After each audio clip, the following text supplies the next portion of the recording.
Every club. Every day. The Global Sports Podcast Network. Hello and welcome back to the Daily Southampton, part of the Global Sports Podcast Network. My name is Greg Elliott and I am joined by my wonderful friends today. Zach, how you doing? Yeah, not too bad, mate. I'm hopefully a little bit more positive than I was yesterday because I was pretty miserable, and I'm sorry to anyone that listened and just thought, "Wow, we have no hope at all." Because, like, I don't know, Saints really, really getting to me. and joined by Oscar. Oscar, how you doing? But you feeling positive about tomorrow? I'm not sure positive's the word, but yeah, I've had a sort of bit of a breakaway, so haven't thought about Southampton for a while. So yeah, also positively optimistic at the moment, comparatively at least. Okay, well we're in that wonderful phase where we've just had the press conference from Ivan Juric. Some interesting tidbits to come out of it. Seems that Flynn Downs is back in the mix, and they seem to have made up and hugged it out. So that can only be a good thing, right, Zach? Well, where I'm at is that that's the ideal solution, right? The ideal outcome, and it's not an outcome that, in my opinion, you see often in the current sort of times. You know, you've only got to look at places like you've only got to look at like Lamina at Wolves basically refusing to play and then getting sent off to Galatasaray, Rashford and the whole Man United saga. So for me to have an amicable outcome for a difficult spell for players and manager is nothing but a good thing. Like, it's nice. There's some positive news to come out of the club for a change. Yeah. That's where I'm at. And Oscar, do you think that sort of conflict becoming so public now gives the sort of person that Flynn Downs is like a real kick to go on and prove that he is the quality that we thought he was at the start of the season and step up? Yeah, I think it has to, right? I mean, if it would have carried on, I really don't know who it would have benefited. It's not going to benefit him because if he thinks that he's of a Premier League level or whatever the disagreement was, he's not going to prove it if he's sat on the bench or not even playing. So I think it's just the best outcome for everyone, really, in the grand scheme of things. Yeah, absolutely. It'll be interesting to see what sort of a role, if any, he plays in the game, or if he'll just make it as far as the bench for now and work his way back from there. Other team news, Jack Stevens is sort of back, but not in a way that he wants to be rushed. I feel like Juric learning from Ipswich. What does that mean for our left centre-back? Oscar, any idea what the best decision is so far? Because I'm not sure Juric does. I think every time we sort of think we've got a solution to it, something changes. So I think we know that Bioniq and Bree are the two that he's going to go with, and it's just who that third one is. I don't think Wood necessarily covered himself in glory in the last game. So, unless we see Joe Aribo back in there, it makes sense. He seems to think that's an option, right? Yeah. He said 2 solid 45-minute performances. What if you put some in there for a 90? If Downs back in contention, you have Downs and Lugachukwu in defensive midfield. Like, well, that could work. Would it? Is that how? This could work. I find it baffling that we spent, I don't know, like we had so many defenders, and now apparently we've just got like none. It's so weird. It's bizarre, especially when Aribo was brought in as probably an attacking a striker / right. Just dropping him further and further back until he's in goal. Flipped to the opposite position. Yeah, it's madness. Look, whatever works. If it's crazy and we win, all of those questions go away, right? So it's sometimes, but I mean, based off of what we've seen the rest of the season, maybe it's going to take something a bit crazy that we all look at and go, "What?" But if it works, let's look at the crazy things we've done this season. Right, let's look at the games where we started without strikers, or the games we've also started without strikers, or even the game that Russell Martin fiddled with to try and go 4 at the back with putting Sulemana on, where we were 4-0 down within 25 minutes. It's always risky, but like again, as we keep also talking about, at this point, what is there to lose? Like if they mess about with stuff and then eventually find a winning formula, stick with it. But also the sort of range of opposition we're coming up against. I don't know. It's every single team sheet. I think in the last sort of couple of months, most of us have gone okay, sort of at least at some point, or even if it's just one player. And obviously, it's only really worked out for one game. So it will be what it will be. I think that it's difficult to try and essentially, I don't think that he knows what his best 11 is, because I don't think there is currently a best 11. And I think that we'll continue to see changes and tweaks probably right up until the end of the season at this point. Yeah, well, I mean, it's been hard as well, because when he did find what looked to be a better 11, two or three key pieces of that squad went out injured, and as we've talked about all season, our depth just isn't where we'd want it to be. Yeah, I think for sure. I think our depth is probably more than adequate for the Championship, and I think when we go back down, I think it's a when, not an if now. I think it has been for a while, but I think all of a sudden we're in a pretty good position for the Championship, and it's another one of those difficult things where we're sort of stuck in limbo between, because we've got a squad that should be strong in the Championship, but just not enough that can hack it at this level. How they address that, I'm not too sure, because the likelihood is that few that are probably ready, which I think you can count on one hand. What's the likelihood of them actually being here next season? Yeah. Oscar, we haven't heard much of your reflection this week on the Bournemouth game. Will Smallbone got in the starting lineup last week. Do you think he's done enough to stay in there this week, or is that going to instantly change about, do you think? I still think, for me, I don't think he's the answer if you're going to play midfield two. I think he's too lightweight, and he's got to be in with the three if you're going to do it. And it looks more like Juric favours the 3-4-3. So if it were me, I personally wouldn't. I think Ugochukwu is a 100% must. You have to have him in there, and then maybe you can carry a Smallbone. But for me, I would go Ugochukwu and Downs. But I just think he offers something, but he's another one that's probably in that bracket where, yes, he's good enough to play in the Championship. Is he good enough does he have the quality to play in the Premier League? Does he have the athleticism? I don't necessarily know. I think we spoke about in the past him being a bit of a jack of all trades. He's good at lots of things, but what does he bring to the table? That's where I'd be with it. Yeah, I mean, for me, the midfield was a definite point of concern last week, because you can say about the shape or lack thereof at the back with this back five, but there was no time for them to deal with anything, because we were just there was nothing in front of them. They were just getting absolutely run all over the park, and it was it was concerning for sure. I think it depends on who we're playing against as well. If we're likely to be playing against a team that we're going to have more possession, which I don't think there's many, or more control, then maybe you go with a Smallbone. But if not, then I think you're more going with someone that can break it up, if that makes sense. It certainly does. Okay, so after we come back from the break, we're going to dive into some predicted 11s and see if we can work out what's going on in Ivan Juric's head. First, a message from our partners at Bioniq. Your body is unique, and Global Sports Podcast Network has partnered with Bioniq, the world's most personalised supplements. Bioniq provide 100% tailor-made supplements, designed to deliver precisely what your body needs at exactly the right levels to optimize your health. No guessing. So click the link in the show notes.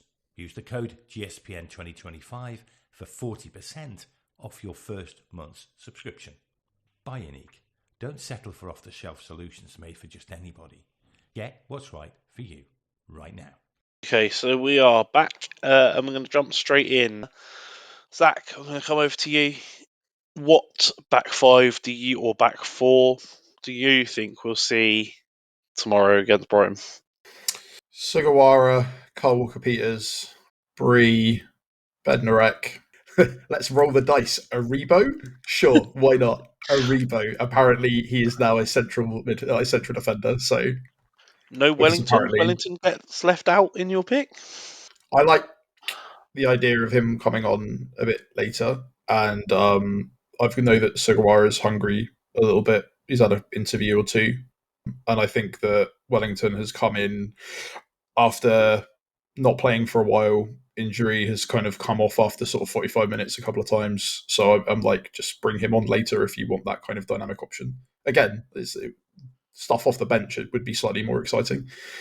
And plus, I think that Kyle Walker-Peters, despite being our best right back, is also sometimes still our best left back. So it's kind of where I'm at. Just something different. If we're rolling the dice on everything, let's roll the dice on everything. What about you, Oscar? How do you see the back five lining up? Yeah, I'd be pretty similar again. I think we spoke about. I think obviously Ramsdale's going to be a dead cert. You'd like to think, you'd like to hope, and then I agree. Bednarek is there an argument to say? And I haven't been watching him too closely recently anyway. But could you maybe give Sugawara on the right and Wellington on the left to go and give Walker-Peters a bit of a rest, or maybe push him a bit higher? Is that something we could possibly look at? I'm not sure, but I agree. I'd probably, if Downs can slot into that centre midfield, then why not give Aribo a go there? I don't think we'll see Bella Kotchap, put it that way. I still find it really exciting that people put him in their like best 11s, despite the fact that he's played like once this season against Cardiff, where we shipped like 3 goals. But so Zach, he's a full German international for that 1 10-minute appearance he had. No. He had 2 games in Euro 20 something, 2020. Was it the 2021 and 2021? I think. Again, like I feel like we always hammer this point home. Conspiracy theories aside, which I think we might have discussed without you, Oscar, that Greg has heard a conspiracy theory that apparently we're not playing him due to some weird contract stuff. Like they're either going to play 25th appearance, we owe him a bonus on some which nonsense. Again, we would have just sold him in any of the times that any club came in if that was the case, because that would have just made more logical sense. Yeah, I think if it is as simple as that the only place that he's going to be played is where Bree's playing and Juric prefers Bree, then yeah, I don't see him making a change. Bree gets injured, I think it's a different story, but that left hand side seems to be in the back 3 the problem that Juric has, and has tried Wood there, and I think I wouldn't be surprised if he plays at Rebo, but I don't think we'll see Bella Kotchap unless Bree goes out. Yeah, I tend to agree. I think maybe what Oscar said was right about seeing Wellington and Yuki, and maybe seeing Walker-Peters pushed up slightly further to that right wing role where we've been a bit lacking. Sudamana seems to prefer the left, so I think again he's been quite creative when he's played Walker-Peters. So again, why not give it a go? It's a different option. Absolutely. What about the middle of the park? Do you see Flynn Downs coming straight back in? I'm not sure that I do. I think, as much as I don't necessarily think he should, I think he probably will stick with Smallbone and Ogachukwu, but I would prefer to see Downs in there. But I think those two, or I mean, then you've got the question about Matty Fernandez as well. So maybe could you see Ogachukwu with Fernandez, and then you've got Onuachu, Walker-Peters, and Sulemana in front of him? Maybe that's a 2 that works. Yeah, we've sort of seen Matty Fernandez pushed more forward, almost into the front 3, or into like that sort of false 9 role. Maybe we'll see that. What about Grombeck? You think he maybe gets an appearance? It was kind of strange that he was left out last week. Zach, you think much of that?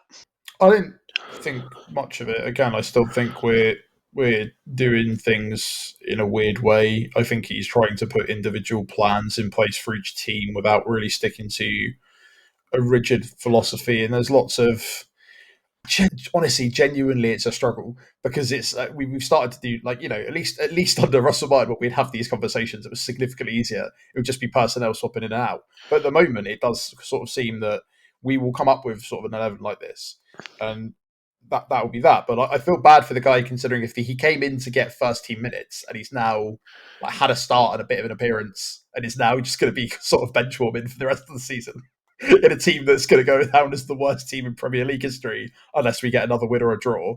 It's a bit bizarre, isn't it, really? Yeah, it is strange. Did you see any particular reason, Oscar, that you might have seen him drop to the bench, or do you think it was just for the sake of trying to squeeze everyone in? And yeah, do you see any reason, Oscar, that Grombeck was left out? Anything that maybe I missed? Yeah, it's a really strange one.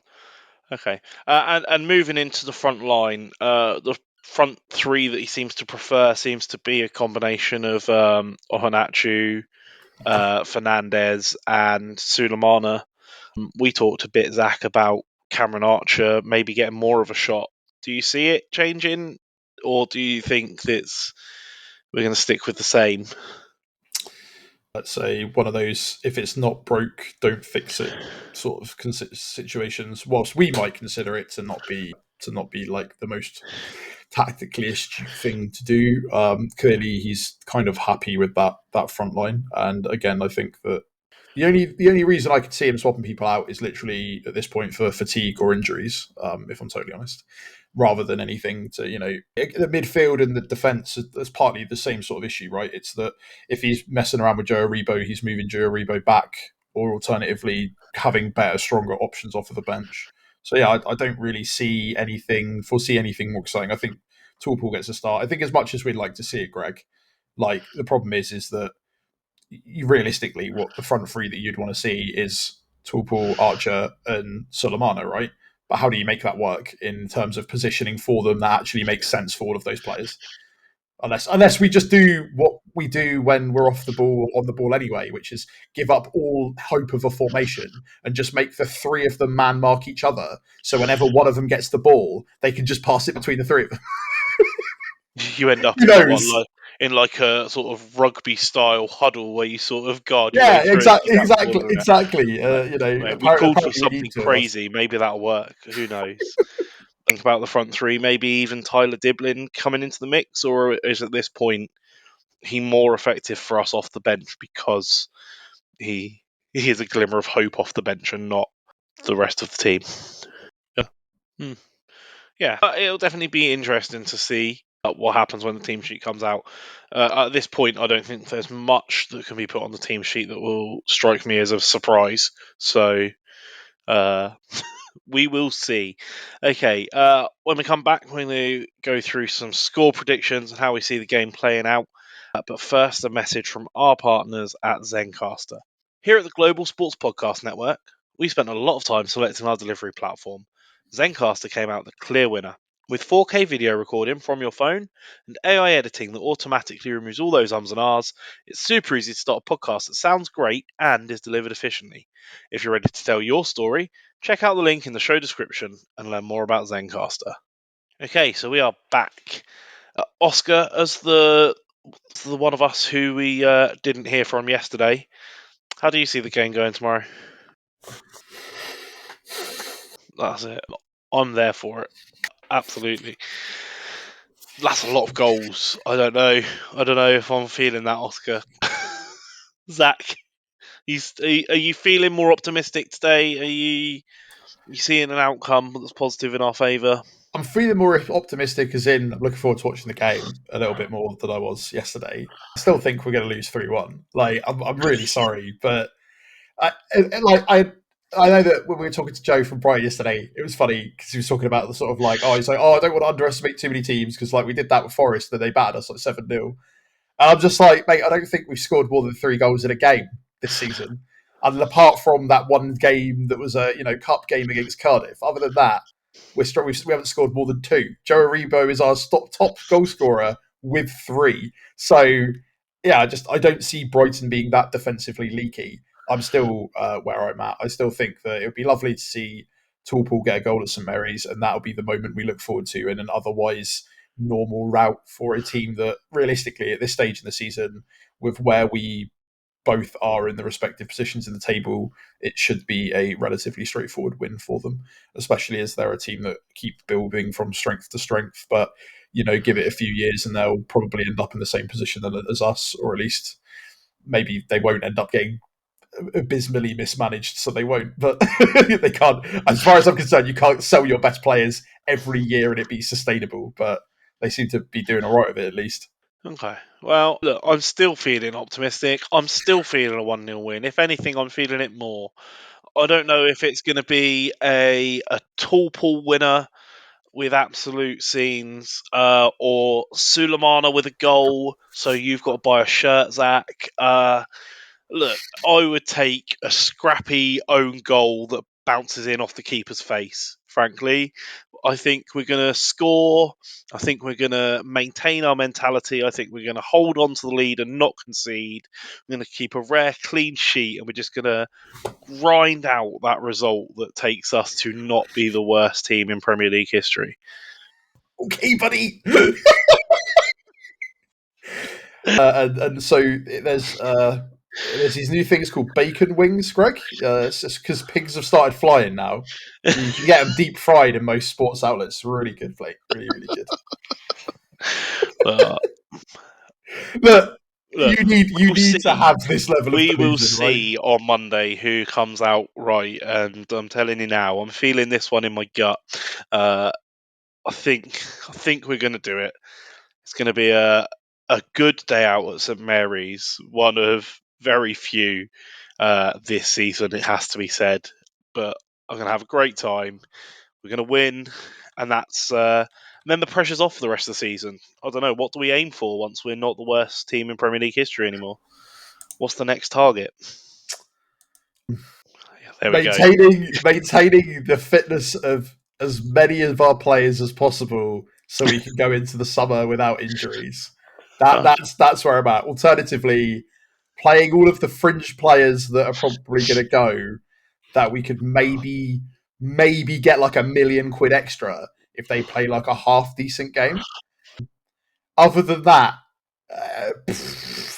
cheaper pints at the Dell, like the pub, by the way, not the stadium, alas.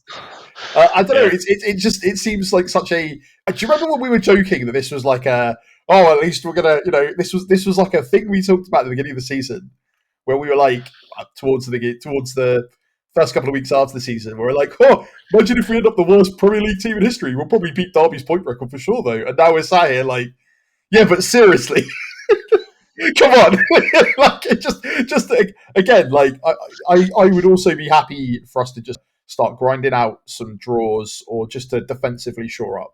Like if we get past that 12, I would, and we know we're going down. So when it's been confirmed we're going down, at that point, what I'd really like to see is, I guess, a slightly more defensive mentality, so that we can start to maybe get some clean sheets and start to like build up what it's like to not leak goals. Because even when we were in the Championship, we still leaked goals, and obviously that's now just a significantly larger problem. Like it was put under a microscope on it as soon as we came back up, and if this is a thing we need to kind of try to train out of the team, but alas, that is not my job. It's just something I get sad about. Okay, well, as we head towards the end of our time, you got any final thoughts, Oscar? Anything to close on for tomorrow? You guys aren't just feeling the positive vibes. Look, mathematically, we can still finish third. Anything can happen. It's like sometimes, mate. Like sometimes I'm really with you, and I love this level. But other times, it's like it feels like I'm talking to a conspiracy theorist. That's like, I know there are 9,999 studies that say this, but I found this one study that says this, so that means that it's possible. And I'm like, yeah, arguably anything's possible. It's like, well, physics is there to be broken. I'm like, no, that's not how physics works. But at the same time, I feel like it's nice to not have us all just be pushing. I'm not saying that we're staying up. I'm just saying maybe we finish 19th and not 20th. There we go. I can get behind that. That's more realistic. Manchester United 20th, yeah? Yeah, absolutely. Okay, well, that is just about all we've got time for today. Thank you very much for joining me, Zach and Oscar. We will be back on Monday to discuss whatever happens, be it joy or misery. We will be here to talk about it. Thank you very much for listening. Give us a shout out and let us know your score predictions on all of the socials. We're on Twitter, TikTok, Blue Sky. I think it's actually called X now. YouTube, Instagram. We're on the Global Sports Podcast Network, YouTube. Go and give us a like and a comment on there. And see the Brighton preview. See if they're feeling much more optimistic about us on their show than they were on the crossover. Thank you very much for joining us. We'll be back on Monday, and we'll see you then. Every club, every day. The Global Sports Podcast Network.